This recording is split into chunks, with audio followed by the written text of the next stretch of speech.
But exclusive గా చూస్తూ ఉన్నాము 2025-2026కి సంబంధించి ఈ రోజు నిర్మలా సీతారామన్ బడ్జెట్ ను ప్రవేశపెట్టారు. దీనికి సంబంధించి చాలా ఉత్కంఠ నడిచింది. సో ఈ బడ్జెట్ లో ఏమేమి ఉన్నాయి, ఏమేం ప్లస్ కాబోతూ ఉన్నాయి, మైనస్ కాబోతూ ఉన్నాయి అండ్ అలాగే ఆర్థిక వ్యవస్థలో ప్రతి అంశాన్ని స్పృశించేలా బడ్జెట్ ఉందని చెప్తూ ఉన్నారు. సో దానికి సంబంధించి చాలా విషయాలే ప్రస్తావించారు. సో దీనికి సంబంధించి మరిన్ని అప్డేట్స్ అందించడానికి మనతో పాటు ఢిల్లీ నుంచి మా ప్రతినిధి శివ జాయిన్ అవుతున్నారు. శివ, ఈ బడ్జెట్ వల్ల ఒకటే ఒక క్వశ్చన్, ఎవరికి లాభం ఎవరికి నష్టం అంటే ఏం చెప్పొచ్చు? మౌనిష బడ్జెట్ ప్రవేశపెడతారు అని ముందు రోజు నుంచి కూడా పలు ఊహాగానాలు వ్యక్తమయ్యాయి. మరి ముఖ్యంగా మధ్యతరగతి ప్రజలకు ఈ వేతన జీవులు ఎవరైతే ఉన్నారో వారికి ట్యాక్స్ మినహాయింపు ఏదైతే ఉంటుందో దాని గురించి పలు ఊహాగానాలు వ్యక్తమయ్యాయి. 10 నుంచి 15 లక్షల వరకు మినహాయింపు ఇస్తారు అనేది అందరూ కూడా అంచనా వేశారు. అందరి అంచనాలకు అనుగుణంగానే కేంద్ర ప్రభుత్వం 12 లక్షల వరకు కూడా ఎటువంటి పన్ను కట్టవసరం లేదనేది కేంద్ర ప్రభుత్వం మధ్యతరగతి ప్రజలకు శుభవార్త చెప్పింది. దీంతోపాటు ఈ బడ్జెట్లో టాప్ 10 అంశాలకు సంబంధించి కూడా ప్రధానంగా అంతా చర్చ జరుగుతుంది. దానిలో ప్రధానంగా వృద్ధులకు సంబంధించిన టీడీఎస్ ఏదైతుందో టీడీఎస్ పైన ప్రధానంగా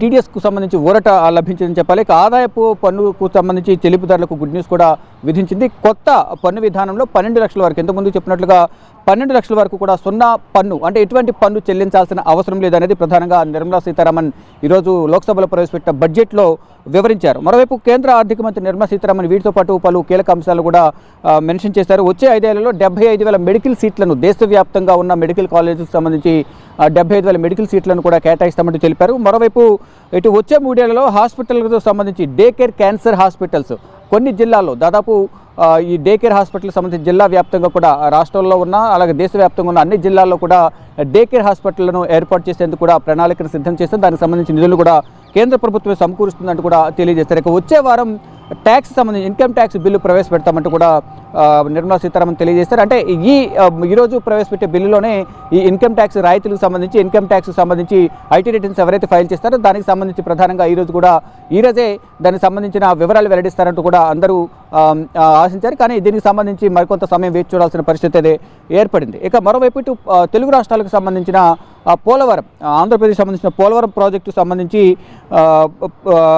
5,936 కోట్లను కేటాయించింది. మరోవైపు విశాఖ స్టీల్ ప్లాంట్ కూడా గత బడ్జెట్లో ఏ విధంగా అయితే నిధులను కేటాయించిందో ఈ బడ్జెట్లో కూడా దాని కొనసాగింపుగా కూడా బడ్జెట్లో నిధులను కేటాయిస్తూ నిర్ణయం తీసుకుంది విశాఖ స్టీల్ ప్లాంట్. మరోవైపు విశాఖ పోర్టుకు కూడా 730 కోట్లు పోర్టుకు, అలాగే విశాఖ స్టీల్ ప్లాంట్కు 3,295 కోట్లను కేంద్ర ప్రభుత్వం కేటాయించింది. ఇక భీమా రంగంలో ఎఫ్డీకి 100% పెంచింది. ఫిక్స్డ్ డిపాజిట్స్ ఏవైతే ఉన్నాయో దానికి సంబంధించిన నిధులను 100% పెంచింది. వచ్చే కొన్ని సంవత్సరాల్లోనే ఇక గిగ్ వర్కర్లు ఎవరైతే ఉన్నారో వారికి ఆరోగ్య బీమా, ఏదైతే జొమాటో కానీ ఇతర గిగ్ వర్కర్లు ఎవరైతే ఉంటారో అటువంటి వారికి ఈ ఆరోగ్య బీమాను ఆరోగ్య బీమాకు సంబంధించిన కొన్ని కార్డులను కేటాయిస్తూ తెలిపారు. ఇక కిసాన్ క్రెడిట్ కార్డుల కాల పరిమితిని కూడా పెంచారు.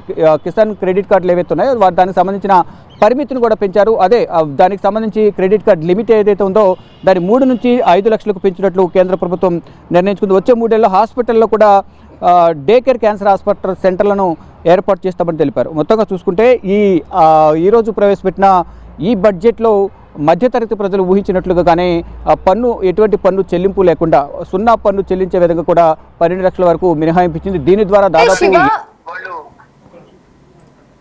శివ, దాంట్లో గిగ్ వర్కర్లకు కూడా ఆరోగ్య బీమా, అలాగే వృద్ధులకి ఏదైతే ఉందో వడ్డీపై టీడీఎస్ కూడా ఊరట లభించిందని చెప్పుకోవచ్చు. డెఫినెట్గా అన్ని వర్గాల వారికి కూడా దీంట్లో లబ్ధి చేకూరే విధంగా ఈ బడ్జెట్ అనేది రూపొందించింది. అందరికీ ఆశాజనకంగా ఉంది అనేది కేంద్ర ప్రభుత్వం చెబుతోంది. కానీ కొన్ని విమర్శలు అయితే వస్తున్నాయి. అంటే కొత్త సీసాలో పాత సారా అన్న సామెతను తీసుకొచ్చి వారు చెప్తున్నారు. ఎటువంటి కొత్తవి దీంట్లో నిధులను కేటాయించలేదు.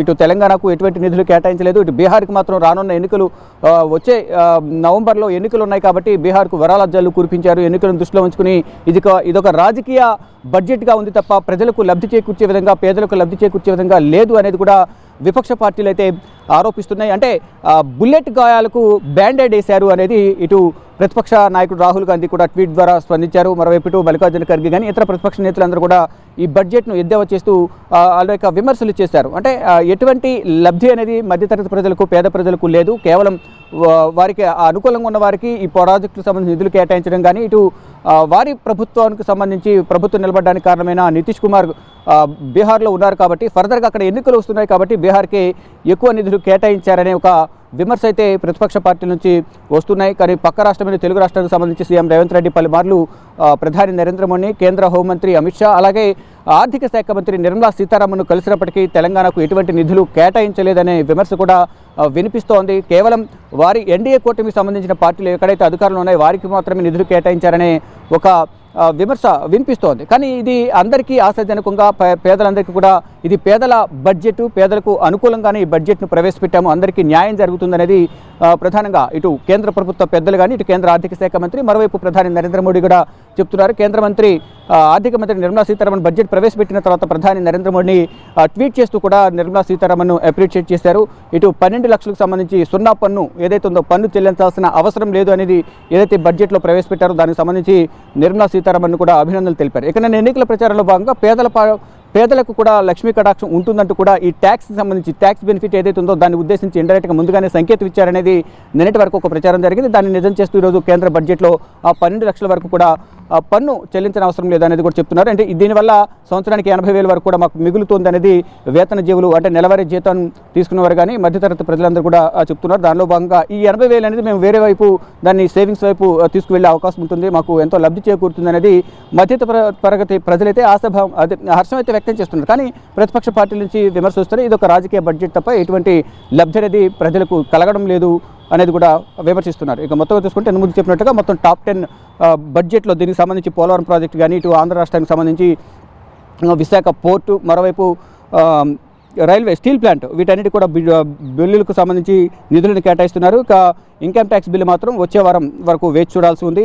వృద్ధులకు వడ్డీపై టీడీఎస్, మరోవైపు బీమా రంగంలో 100% ఎఫ్డీ, వచ్చే 5 ఏళ్లలో 75,000 మెడికల్ సీట్లను దేశవ్యాప్తంగా కేటాయిస్తామని తెలిపారు. గిగ్ వర్కర్లకు ఆరోగ్య బీమా, కిసాన్ క్రెడిట్ కార్డుల పరిమితి 3 లక్షల నుంచి 5 లక్షలకు పెంచడం, వచ్చే 3 ఏళ్లలో హాస్పిటల్లో డే కేర్ హాస్పిటల్కి సంబంధించి క్యాన్సర్ సెంటర్లను కూడా ఏర్పాటు చేస్తామని తెలిపారు.